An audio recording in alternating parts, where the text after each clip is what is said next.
And I have to give credit where credit is due posthumously.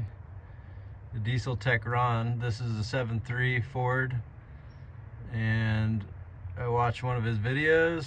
He highlights the problem right here where the wires are rubbing on the valve cover, right down there.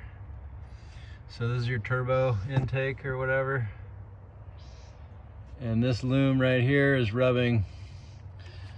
This is where the problem is. And if you want to watch DieselTechRon's video, give him some credit. He still makes, his family still uses the channel, still gets credit from it. But anyway, the engine was running rough. It would intermittently have a rough idle, and I think that's the problem right there.